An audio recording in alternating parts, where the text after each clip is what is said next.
Chapter 14 Groundbreaking at Despedida.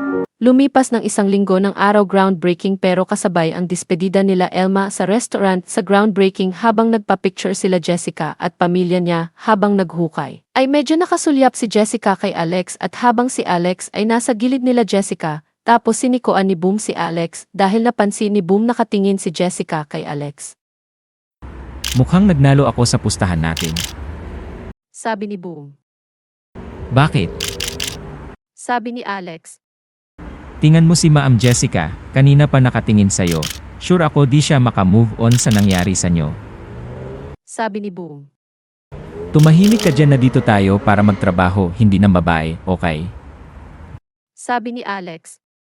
Tapos 30 minuto habang kumakain sila Alex at habang sila Jessica at Sophia ay nag-uusap sa isang tabi.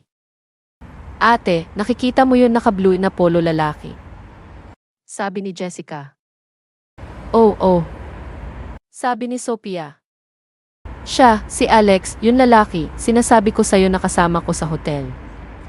Sabi ni Jessica. Siya ba?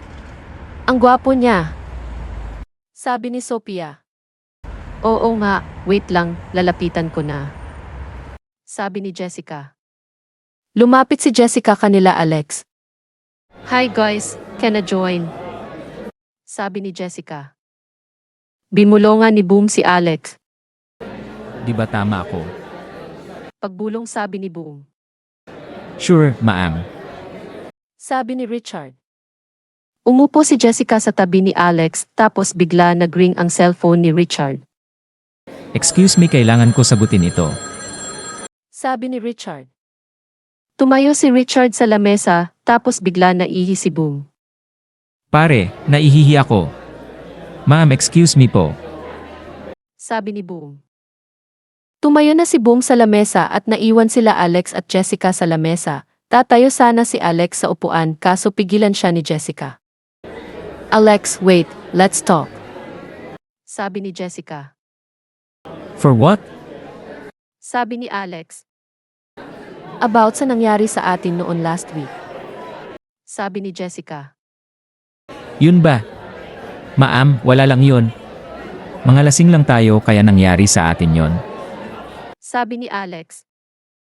Oo, lasing lang tayo, pero dahil sa'yo nag-move on ako sa ex ko and I think I like you.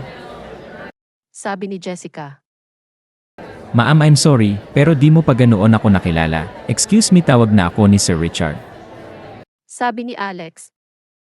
Sa kabila banda sa restaurant habang nag-uusap mga chef, ay bigla dumating si Ilya kasama niya ang anak niya ng si Gabi. Si Gabi ay nag-iisa anak na lalaki ni Leia. Hi, chefs! Gusto ko magkilala nyo, may son Gabi, siya yun mamahala ng restaurant sa Amerika. Anak ito mga kasama mo sa Amerika, sila Luis at Elma. Sabi ni Leia. Hi, nice to meet you both. Sabi ni Gabi. Tapos 30 minuto ay dumating sila Ira at Jane. Pagpasok nila Ira at Jane sa restaurant ay nakita nila agad si Elma, agad lumapit sila kay Elma. Hi Bes, sorry, late kami. Sabi ni Ira. Okay lang, kayo lang nauna dumating ng bisita ko. Sila mama di nakapunta dahil di pa pwede lumabas si Papa, kakagaling lang ni Papa. Sila Tita Eileen, malapit na sila dumating. Sabi ni Elma. Yung dalawa na saan?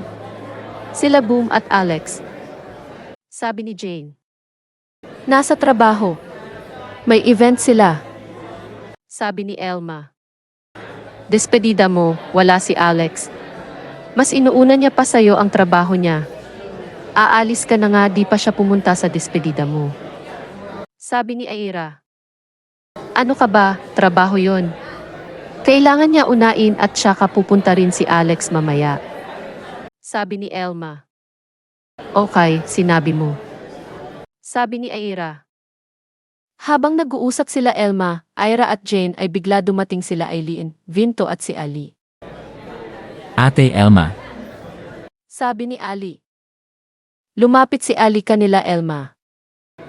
Ate Elma, totoo ba yun sinabi ni Kuya Alex na pupunta ka ng Amerika? Sabi ni Ali. Oo, Ali. Sabi ni Elma. Kailan ka babalik?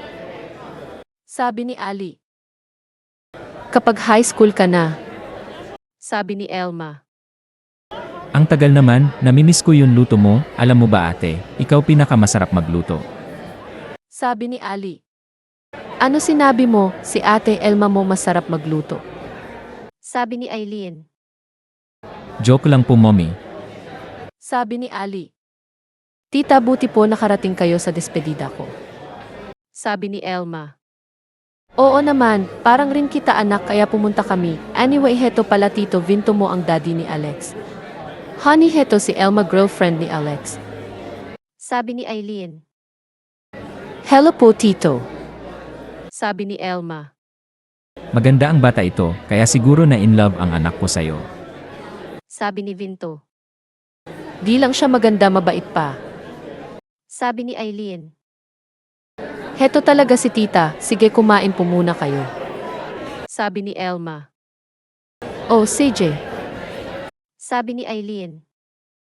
Sa kabila banda sa groundbreaking pagkatapos ng event nila ay pumunta na sila Alex at Boom sa parking area malapit sa lugar kung saan gagawin ang hotel nila Jessica.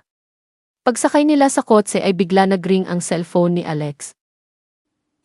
Wait lang pare, si Elma tumatawag. Hello love. Sabi ni Alex. Love, nasaan na kayo ni Boom? Sabi ni Elma. Pauwi na. Bakit? Sabi ni Alex. Nakalimutan mo ba? Despedida namin ngayon. Sabi ni Elma. Oo nga pala, sorry di ko naalala, super busy kami dito, pero papunta na kami dyan bye. Sabi ni Alex. Sabay ibaba na ni Alex ang tawag. Bakit pare? Sabi ni Boom. Nakalimutan ko yung despedida nila Elma. Sabi ni Alex. Patay ka, pare. Hindi pa umaalis si Elma, nakalimutan mo na may girlfriend ka pala, bakit? Dahil may chicks ka na. Sabi ni Boom. Gago, wala ako babae. Sabi ni Alex. We, nakita ko kayo ni Ma'am Jessica nag-usap kanina. Ano tama ako, di pa siya naka-move on sa nangyari sa nyo? Sabi ni Boom. Oo pare. Sabi ni Alex. Ayan ba sasabi ko pare? Kung ako sa'yo mambabae ka na tutal aalis naman si Elma, malaya ka mambabae kasi wala siya dito sa Pinas, basta wag mo lang mahalin at bubuntisin yun babae mo. Sabi ni Boom. Hahaha, mabuti ka kaibigan, ang ganda ng payo mo, pare. Sabi ni Alex. Thanks pare, tara na. Sabi ni Boom. Tapos isang oras sa restaurant ay dumating na sila Alex at Boom, pagpasok nila ay tapos na yun party at wala na tao, na doon pa sila Ira at Jane nakaupo sa lamesa ng restaurant tapos nakita nila Ira sila Alex. Hoy, bakit ngayon lang kayo dumating? Sabi ni Ira. Kasi matagal yun event. Sabi ni Boom. Nasaan si Elma? Sabi ni Alex. Na doon sa kusina. Sabi ni Ira. Pinupuntahan ni Alex si Elma sa kusina. Sa kusina, mag-isa na si Elma sa kusina dahil umuwi na iba mga chef, tapos bigla pumasok si Alex. Pagharap ni Elma, nagulat siya, nakita niya si Alex. Oh, akala ko, nakalimutan mo yung despedida party ko. Nagtatampo, sabi ni Elma. Oo nga, pero sinabi ko sa'yo na busy kasi ako kaya nakalimutan ko. Sabi ni Alex. Aalis na nga ako, saka ka pa magiging busy sa trabaho. Baka naman pag nasa Amerika na ako, baka di mo ako tawagan. Nagtatampo, sabi ni Elma. Huwag ka mag-isip gayan. Araw-araw kita tawagan, kahit super busy pa ako, mahahanap ako time para mag-video call tayo, okay? Huwag ka na magtampo please. Sabi ni Alex. Sige nga, alam mo na di kita matitiis. Sabi ni Elma. I love you. Sabi ni Alex. I love you too. Sabi ni Elma. Nagyakapan sila. Magiging matibay ba kaya ang relasyon nila Alex at Elma kahit malayo sila sa isa't isa? O ito ba ang simula ng pagsubok sa relasyon nila? Abangan ang susunod kabanata. Huwag niyo malimutan mag-like at mag-subscribe na sa channel ito, and thanks for watching.